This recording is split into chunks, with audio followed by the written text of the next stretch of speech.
নমস্কার বন্ধুরা, education culture YouTube চ্যানেলে তোমাদের প্রত্যেককে স্বাগতম। তোমরা যারা ডাব্লিউবিএসসিটি সেকেন্ড সেমিস্টারের স্টুডেন্টরা রয়েছো, তো তোমাদের জন্য একটা অত্যন্ত গুরুত্বপূর্ণ সাবজেক্ট হচ্ছে কিন্তু ইঞ্জিনিয়ারিং মেকানিক্স। আমি আগেও বলেছি, এখনও বলেছি যে ডাব্লিউবিএসসিটি সেকেন্ড সেমিস্টারে সবথেকে ইম্পর্টেন্ট যে সাবজেক্টগুলো এবং যে সাবজেক্টগুলোতে বেশিরভাগ স্টুডেন্ট তোমার পাস করতে পারে না, সেই সাবজেক্টগুলোর মধ্যে একটা হচ্ছে কিন্তু তোমার এই ইঞ্জিনিয়ারিং মেকানিক্স। তো আজকে আমরা ইঞ্জিনিয়ারিং মেকানিক্সের পার্ট 2 সাজেশান নিয়ে এনেছি।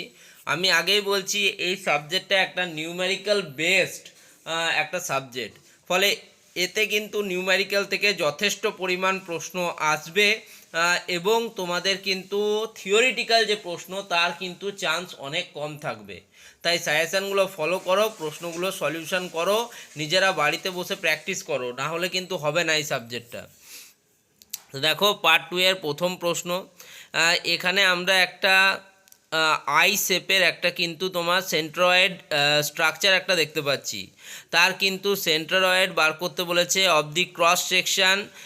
দেখো এখানে একটা ফিগার দেওয়া রয়েছে। ফিগারে যদি আমরা উপরের সেকশনটা দেখি তাহলে তার যে হাইট সেটা হচ্ছে 250 মিলিমিটার, ঠিক আছে। তার যে উইথ সেটা হচ্ছে 25 মিলিমিটার। তার সাথে একটা দেখতে পাচ্ছ আই সেকশন রয়েছে। আই সেকশনের যে হাইট সেটা হচ্ছে 300 মিলিমিটার এবং তার যে উইথ সেটা হচ্ছে 25 মিলিমিটার। নিচে দেখতে পাচ্ছ আরেকটা কিন্তু আই সেকশন রয়েছে, সেটার হাইট হচ্ছে 25 মিলিমিটার এবং উইথ হচ্ছে তার হচ্ছে 150 মিলিমিটার, ঠিক আছে। তো তোমাকে সেন্ট্রয়েড ফাইন্ড আউট করতে হবে ক্রস সেকশনের নিম্নলিখিত ফিগারে যা দেওয়া আছে এবং প্রত্যেকটা ডাইমেনশন মিলিমিটারে আছে। তো এইটার জন্য তোমার কিন্তু একটাই প্রশ্ন 8 নম্বর আসবে। এইরকম প্রশ্নের ক্ষেত্রে কিভাবে সলিউশন করবে যদি তোমাদের জানতে হয় তাহলে অবশ্যই কিন্তু তোমরা আমাকে কমেন্ট করে জানাবে, ঠিক আছে। মোটামুটি না হলেও তোমার যদি এই ভিডিওটাতে 500+ ভিউজ হয় তাহলে কিন্তু আমি অবশ্যই তোমাদের এর সলিউশন অ্যান্সার আমি তোমাদের দেব। তার থেকে কম ভিউজ হলে কোনোভাবেই সম্ভব নয়, বলেই দিচ্ছি আগেই।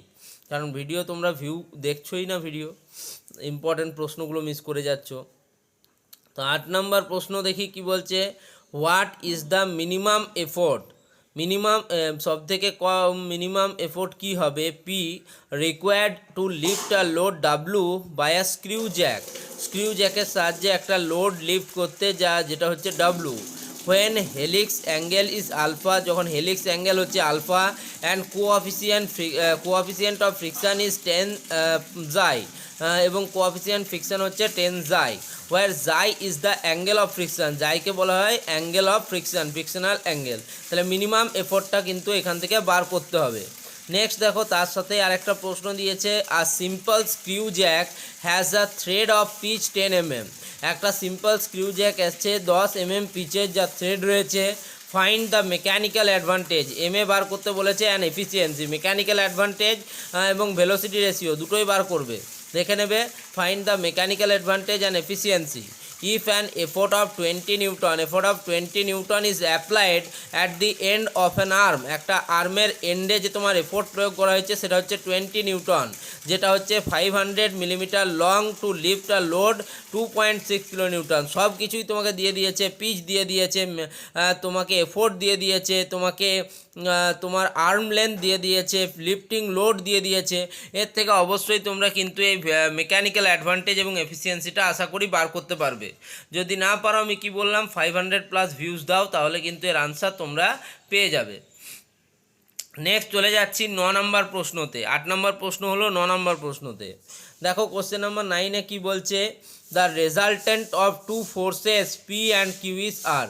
দুটো ফোর্স আছে যার রেজাল্টেন্ট হচ্ছে কিন্তু আর, মানে পি এবং কিউ দুটো ফোর্সের রেজাল্টেন্ট হচ্ছে আর। ইফ কিউ ইজ ডাবল, যদি কিউকে আমরা দ্বিগুণ করি the new resultant is perpendicular to P. এখন নতুন যে রেজাল্টেন্টটা আমরা পাবো সেটা কিন্তু পি এর perpendicular. Prove that Q equals to R, তোমাকে প্রমাণ করতে বলা হয়েছে কিউ ইকুয়ালস টু আর। খুবই সহজ প্রশ্ন, তোমরা যারা ভেক্টর পড়েছো তাদের ক্ষেত্রে এই প্রশ্নটা করা কিন্তু খুবই সহজ। রেজাল্টেন্ট অফ ফোর্স বার করা খুবই সহজ, যারা ভেক্টর সম্বন্ধে যাদের সাধারণ জ্ঞান আছে তাদের ক্ষেত্রে। ঠিক আছে, তাছাড়া আমি আছি, তোমাদের বলেছি 500+ ভিউজ দাও তাহলে কিন্তু অ্যান্সার পাবেই পাবে। নেক্সট দেখো 10 নম্বর প্রশ্নটাতে দেখতে পাচ্ছি আমরা যে তোমার কোশ্চেনগুলো প্রত্যেকটা প্রশ্ন 2 মার্কস করে আছে। কি বলছে 10 নম্বর প্রশ্নটা? টোটাল কিন্তু 4টে ভাগ। প্রথম ভাগে কি বলছে দেখো, explain the principle of transmissibility. Transmissibility principle যেটা রয়েছে সেটাকে তোমাকে এক্সপ্লেন করতে বলা হয়েছে। ভালো প্রশ্ন। পার্ট বিতে কি বলছে দেখো, পার্ট বি বলছে write the conditions of equilibrium of forces. Conditions লিখতে বলা হয়েছে, ইকুইলিব্রিয়াম অফ ফোর্সেসের ক্ষেত্রে কী কী কন্ডিশনস রয়েছে সেটা কিন্তু জানতে চেয়েছে। পার্ট সিতে দেখো কি বলছে, state Coulomb's lodge of friction. Coulomb friction বিষয়ে ঘর্ষণের যে সূত্রগুলি দিয়েছিলেন কুলম্ব, সেই সূত্রগুলি কিন্তু এখানে তোমাকে স্টেট করতে হবে বা লিখতে হবে। পার্ট ডিতে দেখো হোয়াট ইজ কোন অফ ফ্রিকশন। কোন অফ ফ্রিকশন বলতে কি বোঝো? ড্র দ্য কোন, কোন অঙ্কন করো। খুব ইম্পর্টেন্ট, তোমরা দেখতে পাচ্ছ এই 4টে প্রশ্নই কিন্তু খুব ইম্পর্টেন্ট এবং প্রত্যেকটা প্রশ্নের মার্কস ডিস্ট্রিবিউশন হচ্ছে 2 করে। টোটাল কিন্তু 2+2+2+2 অর্থাৎ 8 মার্কস রয়েছে।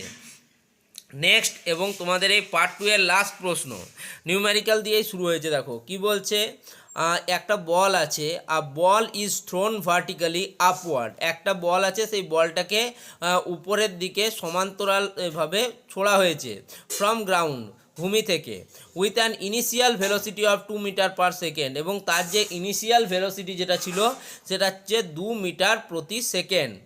Find the greatest height attend by the ball. এই বলটির দ্বারা সর্বোচ্চ দূরত্ব বা সর্বোচ্চ কতটা কিন্তু এটা যেতে পারবে সেটা কিন্তু জানতে চেয়েছে। ভালো প্রশ্ন, সলিউশন করো, দেখো কিন্তু তোমাদের অনেক কিন্তু সুবিধা হবে। নেক্সট দেখো বিতে কি বলেছে, what do you mean by effort lost in friction. Effort lost in friction বলতে কি বোঝো? অ্যান্ড ফ্রিকশনাল রেজিস্ট্যান্স, এই জিনিসটা কি? হোয়াট ইজ ফ্রিকশনাল রেজিস্ট্যান্স, সেটা কিন্তু তোমার কাছে জানতে চেয়েছে। পার্ট সিতে কি বলছে দেখো, what is reversible and non reversible machine.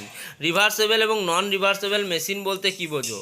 তুমি খুব সুন্দরভাবে যদি ধারাবাহিকভাবে এই প্রশ্নগুলো পড়ো, দুটো পার্টের প্রশ্ন, তোমরা দেখতে পাবে যে এখান থেকে কিন্তু যে প্রশ্নগুলো এসছে প্রত্যেকটা প্রশ্ন কিন্তু হয় প্রিভিয়াস ইয়ারে আসা প্রশ্ন, ম্যাট্রিক্সে থাকা প্রশ্ন, কিছু সাজেস্টিভ প্রশ্ন, বা তোমার কিন্তু যে প্রশ্নগুলো মডেল কোশ্চেনে থাকে সেরকম প্রশ্ন। তো তার ভিত্তিতে বলতে পারি যে এই প্রশ্নগুলো প্রত্যেকটা প্রশ্নের কিন্তু আলাদা করে ইম্পর্টেন্স রয়েছে।